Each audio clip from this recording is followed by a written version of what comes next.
you are keen in, so if you or your customers are buying through the National Housing Fund, that means your equity contribution must be made to P1 group during the construction period. That means the 13 million or the 20 million for the 2-bedroom and 3-bedroom respectively, while the bank can now process the balance of the 15 million during the construction period. So while the construction is going on, the bank will be processing the National Housing Fund, and when the construction is completed, by then your processing must have been approved by National Housing Fund and will be disbursed for you to now buy the property. That's the process, and that is actually what I've gone through. I will reiterate that the purpose is for the acquisition of the residential home. The tenor, the maximum tenor available is 30 years, and the mortgage value is maximum of 15 million naira. Your equity contribution, specifically for the ED phase, is 13 million for the 2-bedroom and 20 million for the 3-bedroom, while the bank can process the balance of the 15 million in both cases for the 2-bedroom and the 3-bedroom. And the processing period is between 9 to 12 months on best effort basis based on the mortgage bank. So I will go down to the requirement that is needed for us to be able to look into that. Sorry. Okay, I will touch on the NHF requirements. You or your subscribers will have to open an account with a mortgage bank, but in this wise, I'm marketing Imperial Homes for you because we have learned the ropes, and our delivery time is as stipulated between 9 to 12 months. There is a National Housing Fund application that you have to fill, and you must have an offer from P1 group for the edifice. They must have offered you a 2-bed or a 3-bed, because that is what will be processing your application on. You will have been given an offer of 28 million, and you must demonstrate capacity to be able to make up the equity of the 13 million for the 2-bed and 20 million for the 3-bed. Then we will now know that we are processing 15 million for you. Some people may say, I don't want to take the maximum 15 million naira. I only want to apply for 10 million naira loan, and I will make up the equity on my own, depending on the capacity of the individual. I have some people that will say, okay, I can only afford 10 million. My capacity may not be able to take the 15 million. So I will make up my equity in that wise. So you complete your application. The application, while you are completing the application, it will show the amount that you are requesting for, what you are earning and all that, and maybe your total package. Now, the number 3 is the evidence of NHF contribution. You know, I mentioned that you must have been contributing to the National Housing Scheme for minimum of 6 months. So that evidence is in form of a passbook that you will have to present to the bank, and you must be up to date in your contribution.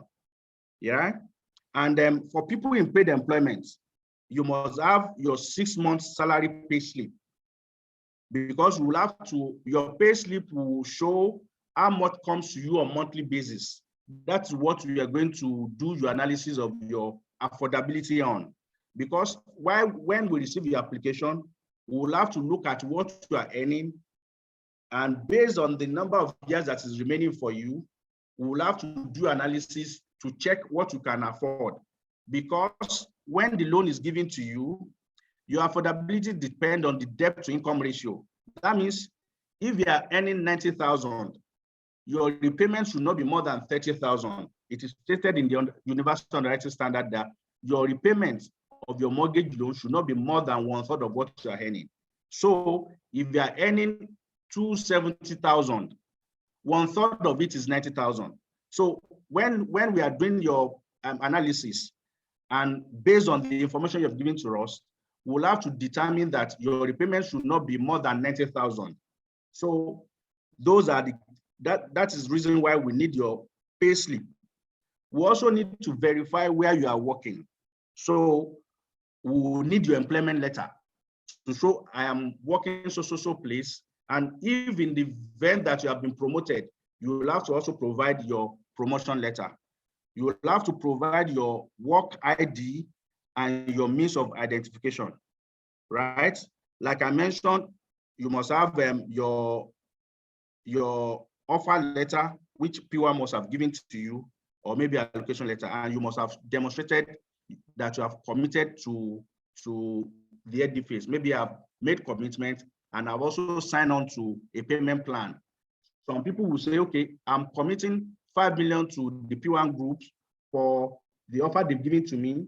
And I've also committed that I'll be making a monthly commitment of 1 million each or thereabout during the construction period. So you can go ahead and process the National Housing Fund.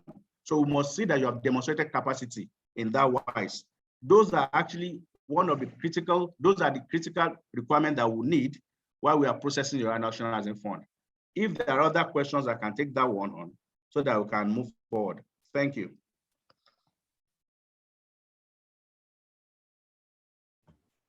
Okay, thank you, Alex. So I guess this is your session, and I believe it's been quite comprehensive. Thank you so much for explaining the details about how the NHF is, how it works and all of that. So do we have any questions from anybody? If you have any questions, please raise your hand and I will unmute you so you can ask your question. Do we have any questions? Look, a lot of people have been private chatting me all the time saying they don't understand how the NHF works. They don't understand how to explain or how to sort of market it to their clients. Okay, so this is your opportunity to ask the questions. Okay, I can see a question, a hand from Kike Lomo. So Kike Lomo, I'll ask you to unmute your mic now and please go ahead and ask a question. Okay, thank you, Mr. Bamidele. Good evening. Good evening. Hello. Good evening. Go ahead. We can hear you. This, okay. Thanks for this opportunity. Okay, for us as realtors who might be interested and we're not salary earners, how do we go about it? We earn commission, not salary. So how do you calculate how we're able to repay the loan? Sorry, before Alex answers that question, let me ask you, Kekaloma, are you in particular interested? Are you interested in participating in this opportunity? I am. Okay, yeah, so I filled the form already. Oh, you filled the form. Fantastic. You know what? Do you have my number? Yes, I have. Yes, I do. Okay, please, after this call, you can send a message to me and then we'll profile you and then we'll put you through on how to participate. Okay, and then I'll assign someone within the team to contact you and take you through all the steps. Okay. So all right, thank you so much. Yeah, I will do that. But Alex, please go ahead and answer Kikelomo's question. Okay. Thank you. For people who are not salary earners, they must demonstrate that their business has been structured in such a way that it will be easy to analyze and able to forecast their future earnings. So in this wise, we will have to look at if you have a structured business, if you have financials of your business, or you can demonstrate you have been earning a constant income for the last 3 years. You know, for the people in paid employment, we're asking for only 6 months pay slip and 1 year bank statement, because we know that they earn salary and it comes in at a particular date of the month and it's been consistent. It's the consistency that we want to determine. So, but for people that are not salary earners, we want to look at the consistency of their income for the last 3 years. So instead of you coming up with one year statement for people in paid employment, you will have to bring 3 years bank statements. It is that bank statement that we will have to analyze and now forecast it for future references to know the sustainability of your income. Therein, we can also discount some of the incomes that we've seen, and be able to analyze. But specifically, it's on case-by-case basis based on the individual and the level of income, right? So for people that are not salary earners, they can apply, but it's on case-by-case basis based on their income, on the income level. Okay. Yeah, Kikelomo, is that sufficient enough for you?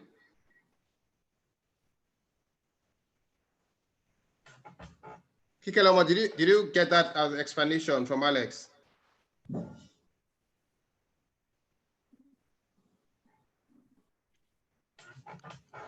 Hello, are you there?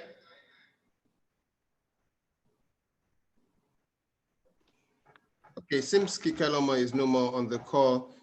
Betty Diamond says she wants to ask a question. I believe Betty Diamond is a lady. So okay, sorry, there are other hands that are raised. There's Christopher. Christopher, please go ahead and ask your question. All right, thank you, Mr. Bamidele. Thank you, the presenter. Nice presentation. Okay, I want to ask a question with respect to the interest rate, which is 6% per annum for the 15 years or in question, or 30 years in question, depending on age. Okay, I want to ask, is it on the initial initial amount of loan, or does it work with the account balance by a particular period of the loan? I don't know whether you got me right. Yeah, I got you right. I can explain. Like I mentioned, okay. The interest rate is 6% per annum, and it is fixed throughout the duration of the loan for the 30 years maximum in this wise. You know, the mode of calculation of the interest is annuity. So you pay a specific amount throughout the tenure, but the composition of the specific amount is the composition of the interest and principal. So the interest will be on the loan balance on every month. For instance, you are taking 15 million naira loan today, and this month they will charge you the interest on that 15 million. Let's assume in this wise is if your total repayment is 90,000, the interest portion of the 90,000 may be 85,000, while your principal repayment is 5,000. Okay. In month 2, 5,000 will have reduced from your 15 million naira loan. Okay. In month 2, your principal will be on 15 million less 5,000. That's what your interest will be. So maybe the composition of the 90,000 now will be 80,000 interest, 10,000 principal, right? So third month, you'll be reducing like that. Your interest payments will be reducing. Your principal that you pay will be increasing, but you are paying the same amount on monthly basis. So it's on annuity. Do you get my analogy? Okay. So the composition of the principal and interest will be varying every month. The interest will be reducing based on the loan principal, while the principal deduction will also be increasing. So let's assume you have to pay it for 1 year. Your interest payment will be on, let's assume on the last month, you have 1 million principal. Your interest rate on 1 million will be 10,000, while your principal repayment will be 80,000. So your interest payment will be reducing based on the loan amount on monthly basis. I hope I'm clear. Okay, all right. So far. Thank you. Okay. Okay, great. Thanks for that. I have a question. I'll go to the other participants that are asking questions later, right? Because I can see some hands up. But let me ask this very quick question, if you can oblige me, Alex. So the question is, Is this opportunity available to clients or prospects in the diaspora? Because I know that a lot of our realtors have prospects in the diaspora who may be interested in participating in the NHF loan. So if a prospect is based in the US, for instance, and they earn an income, maybe they have a business in Nigeria that they earn an income from, can they use that business to participate in this NHF scheme? That's the question. Thank you, Bamidele. You know, like I mentioned, once you are not in paid employment in Nigeria, it is very difficult for you to be able to use the National Housing Fund. Number one, we can't have the trace of your income, and you are not doing business here, but technically, it can be looked into on case-by-case basis. It is not a general that if you are in diaspora, you can take National Housing Fund. It's not a general statement, but as a mortgage bank, we can look at it on case-by-case basis based on the circumstances of the person that is applying. So, in the case you have mentioned, if there is an account that he runs there and it is constant, and we can determine that trend, it can be looked into, and you know, it must have also fulfilled all the other conditions. It must be a contributor to the National Housing Scheme, whether it's in Nigeria or in diaspora. It must be remitting on monthly basis. It must have been remitting on monthly basis for him to qualify for it, right? Yeah. Okay. Okay. Noted. Understood. Because the reason why I asked this question is I know a lot of our realtors have people, prospects in the diaspora who may be interested. In fact, I even have some people who have contacted me. They live abroad, but they're interested in the NHS scheme. So that question comes up a lot. So from what I hear you say, we can't rule them out, but we would have to look at their peculiar circumstances before we can determine if they qualify or not, right? Yeah. It might be very dicey for the National Housing Scheme, but for commercial mortgage, yes, we as a bank, we have a diaspora mortgage product which they can key into to be able to buy this. So, but them focusing on the National Housing Fund, it may be very dicey for them. But if they have a verifiable sources of income and they are earning well, they may have the option of using the residential or commercial mortgage. Okay. Okay. That one is static here. Okay. Okay. Noted. No problem. Let me quickly go to the next person whose hand has been raised. I have Effium. I'm going to unmute you now. So please ask a question. Good evening, Mr. Bamidele. Good evening, Mr. Alex. My pleasure. Yeah. Please, I want to find out for the company workers, the condition for the NHF for company workers, is this the same as government or the non-salary earners? Once you are in paid employment, that you earn salary on monthly basis is the same. Okay. Whether you are a civil servant that you work with government or you work in private institutions, is the same. Once you are